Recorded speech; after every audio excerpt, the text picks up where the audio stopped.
Hello, I'm coming on today to show you how to make these cute little post-it note covers. And you can do it for any occasion, just depending on your paper. You know, if it's Halloween, use Halloween paper, or Christmas, Christmas paper, birthday, birthday paper.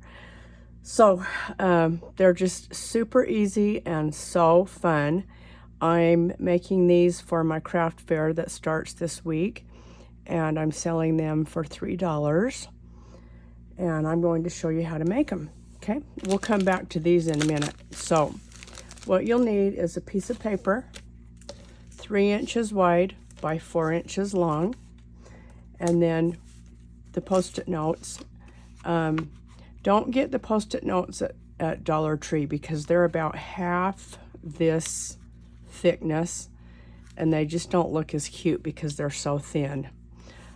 So get them at Walmart, or I think I got these on Amazon. I can put a link, and there was 24 in a box, and I wrinkled that first page, so I'm going to take that off. And these are the ones that are the self-sticky at the top. Okay, so and I'd like to credit this video to Pinkstrawberryz here on YouTube. I watched her video and learned how to make these, so I will also put her link below. She has a great channel. She's just an excellent paper crafter. You'll learn lots of fun things from her. So okay, what you're going to need is your 3x4, your post-it note, some shred, if you want to put some shred in the bottom of your package, and you'll need some glue and some stretchy string. I got this at Hobby Lobby. And some double-sided thin tape. And this comes from scrapbook.com. This is 1/4 inch size. And then you don't have to put a pen in these if you don't want.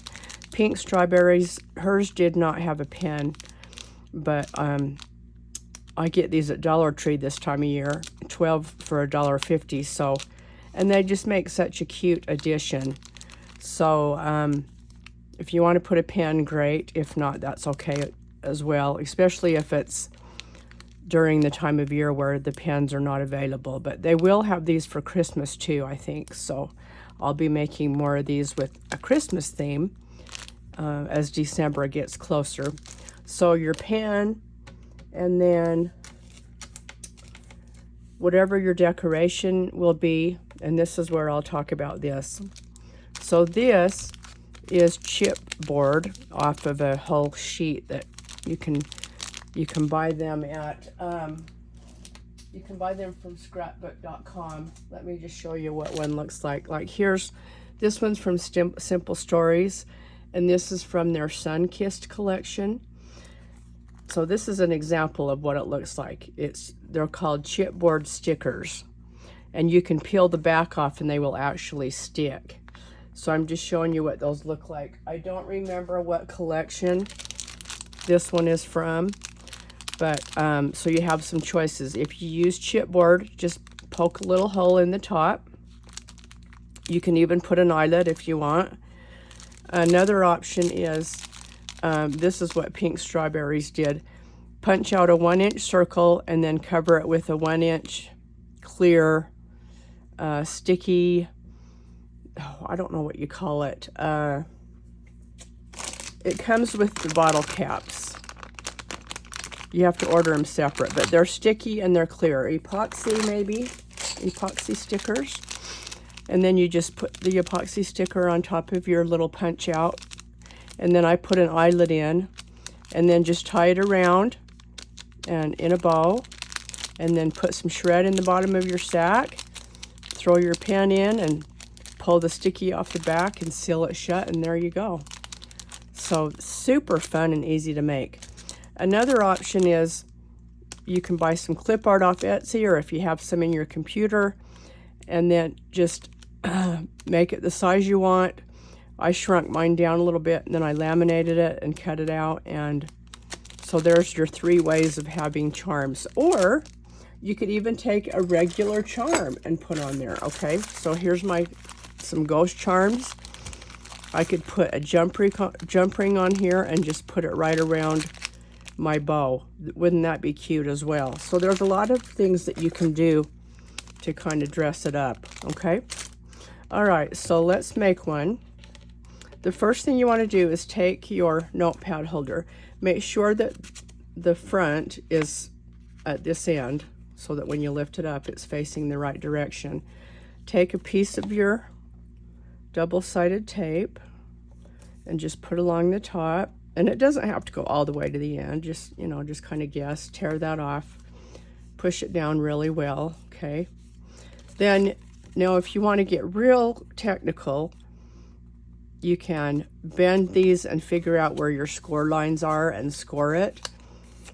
I'm just going to use my fingers. So after I wrap it around, then I take it and I flatten it and I kind of push it like that to help make a better edge so it will stick. Okay, then I will take and pull off my sticky paper here, okay?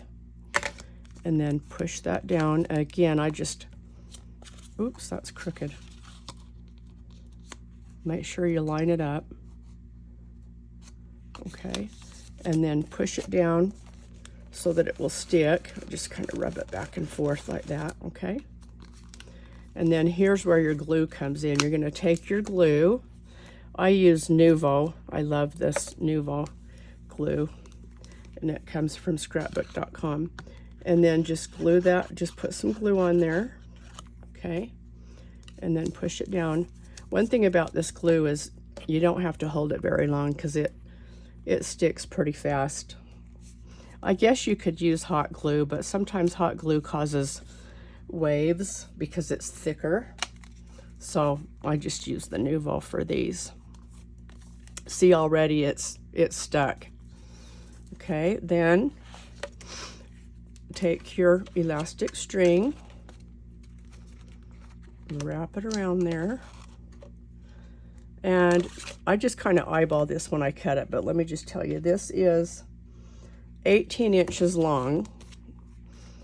And I just do everything with, you know, I use one hand to tie, one hand to hold. So I'm gonna do the first part there. I'm not tying my bow yet. I just did that very first part, okay?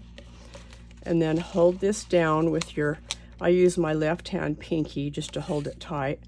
And then I put my string through that hole, okay? Now I tie another knot, okay? And that'll hold it down, see? Okay, now I'm gonna tie it in a bow. This is sometimes hard to feed it through to tie your bow, but especially if your nails are getting too long like mine are. Okay, and then just trim off your ends. Okay. And my shred I get at Hobby Lobby. I just bought a bag of black and a bag of, oh, that was good. A bag of black and a bag of purple, and I just mixed them together in a bowl. And I've been using this for a lot of the craft fair items that I've been making. And just put that in there. You don't need a lot. I just feel like it dresses up the packages. You don't have to have shred in there if you don't want, but I just think it helps make it look cute. And then slide this in your bag. Now when you're putting it in your bag, see how the elastic sometimes moves up. Just use your fingers and pull it back down. And these bags, let's see. I'm not sure how they measure these, if they go all the way to the top or just where it bends over, but I don't know. Let's just say we're going to measure this from where it folds down. So this would be 6 by 3.5. 6 by 3.5. If I can find some on Amazon, I will put a link. I got these at Daiso. They just put a Daiso about 10 minutes away from my house, and you can't even know how exciting it's been. I've wanted a Daiso forever. I even went to Los Angeles one time just to go to Daiso. Isn't that funny? Then tuck your pen down in there. Okay. Pardon my voice, I've been really sick. Of course, you know, the time to get sick is right before craft fair when you're your busiest and you can't afford to be sick, right? And then just push it down. All I got to do is add my price tag, and there you go. So cute, so fun, so easy. I probably made 12 of these in about, I don't know, half hour, maybe a little bit longer. So I hope you like this idea, and I appreciate you watching, and I hope you come back for more craft fair and fun ideas. Thanks so much. Have a great day.